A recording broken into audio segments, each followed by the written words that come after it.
Hey guys, this is Nico and I'm back for another review. And today I'll be going over King Crimson's Lizard, the 40th anniversary edition. I also have the 40th anniversary edition of In the Wake of Poseidon, but I'll review that one later since this one has a lot of goodies and a lot of really great music I have to talk about, which will may take me 10 minutes, may take me 5 minutes, it really depends. And and one more thing, I'm gonna go ahead and give you the query of the day for my Rocknanswer. What would you rather me guys review mostly? Prog rock or just any rock CD I get my hands on in general? Just post that in the comments below, and I'll read them later and see which ones I have the majority of, and then I'll choose. So let's get started here. Alright, so here obviously is Lizard, which I consider one of King Crimson's best albums, just because the experimentation, the innovativeness, and all that stuff like that.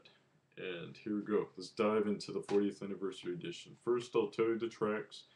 First track is Circus Indoor. The second track is Indoor Games. The next track, Happy Family. And the fourth track, Lady of the Dancing Water. And here is the biggie, Lizard, which is a 20-minute piece, which is divided into several movements, which I'll go over obviously in the review. So let's get started here. Alright, the first track, Circus, is basically a really demented, almost demented circus type of thing. What I can imagine here is Fripp coming out with his eyes red, looking like a demon, and he's the circus master, and it's in a really dark circus. So it's a pretty freaky song, but it's really good. It's a really great track. And the next track you have is Indoor Games, which is really awesome as well. It starts off with this, which is really just awesome. And then you have Happy Family, which is really eerie. And I heard it talks about, has allusions to the Beatles, which is really insane. By the way, I have a Beatles shirt on. Anyway, that's beside the point. And here we go, Lady of the Dancing Water. This harkens back to their early stuff of In the Court of the Crimson King and the Wake of Poseidon era, the albums before this album. So, and then you have Lizard, which you can't explain that track enough, but I'll try to whenever I get into the booklet here. So, and then the bonus tracks, you have an alternate take of Lady of the Dancing Water, Bolero, which is a movement from Lizard, which is the frame by frame version, and you have studio run through of Circus guide vocal, the original session. So let's get started in here. All right, there's the cover. Right. Here we go. You got the artwork there, and you got the Crimson back here, which is pretty sweet. Wait, that's King. Sorry, King. So anyway, let's dive into it here. Alright, here are the two CDs, obviously. One of them is CD, and the other one's a DVD, which has all the 5.1 surround and all those goodies there. It's pretty sick. And then I'll show you the booklet here. It's just some amazing artwork, so it's pretty cool. Here you have a picture of the band, obviously. I don't want to insult your intelligence.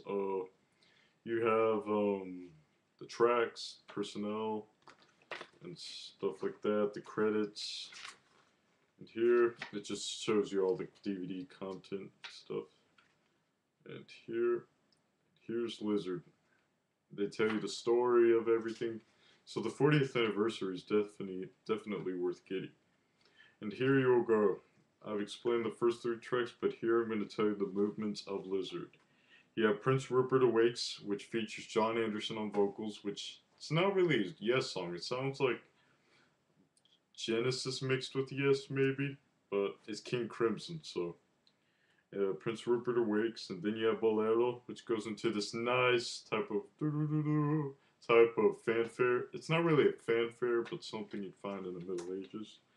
Then you have the Battle of Glass Tears. Here's where all the improvisation comes, all the good stuff.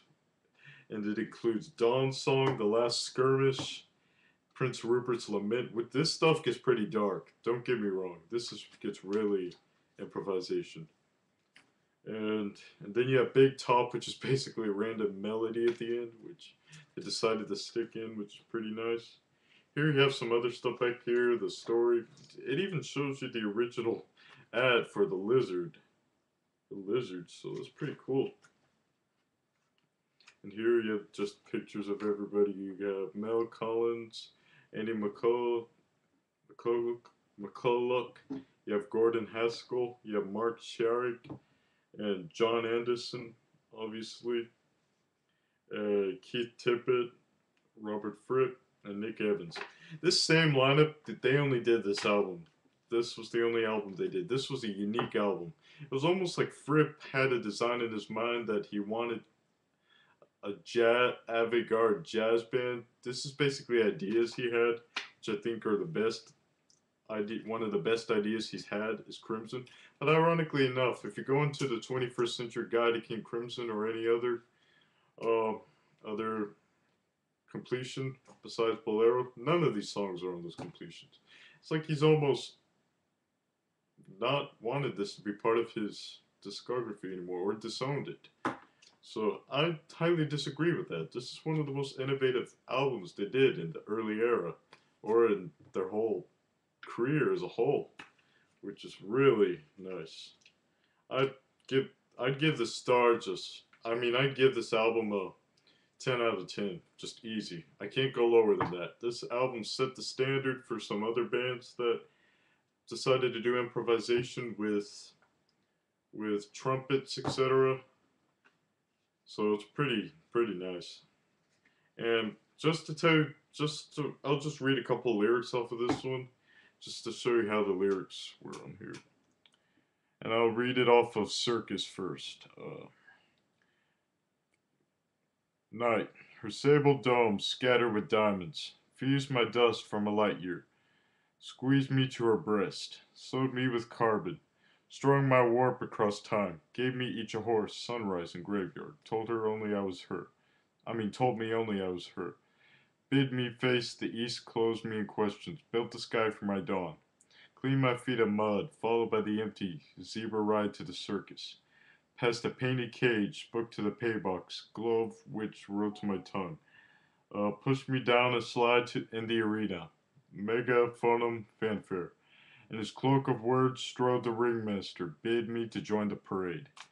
And worship, cried the clown, I am a TV, making bandsmen go clockwork, see the slinky seal, circus policeman, bareback ladies have fish, strongmen by his feet, plate spinning statesman, acrobatically juggling, bids his tamers to go quiet among tumblers, unless the mirrors stopped turning. Elephants forgot, force fed on stale chalk, ate the floors of their cages, strongmen lost their hair, paybucks collapsed, and lions sharpened their teeth. Gloves raced around the ring, stallions stampeded, pandemonium seesaw. I ran for the door, ringmaster shouted, all the fun of the circus. This album is just the beauty of prog rock here.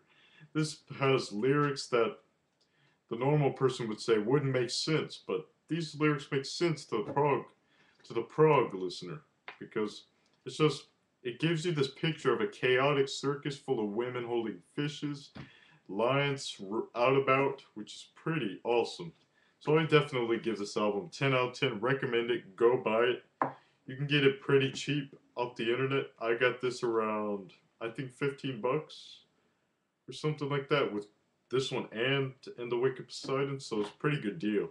I highly recommend this album. So, and sorry, I know I was going to promise I was going to do the review of the Boo Boo album, but I haven't got it around to listening to it yet. Hopefully I'll listen to it tonight or this weekend or next week sometime. And please, the query again is, would you rather me go full prog, or would you rather me, whenever I get a rock CD, review that as well? Just leave it down here in the comments. And for Nath Films, I will get to those Doors reviews you requested pretty soon. And I will see you guys in the next video. Peace out, and prog out.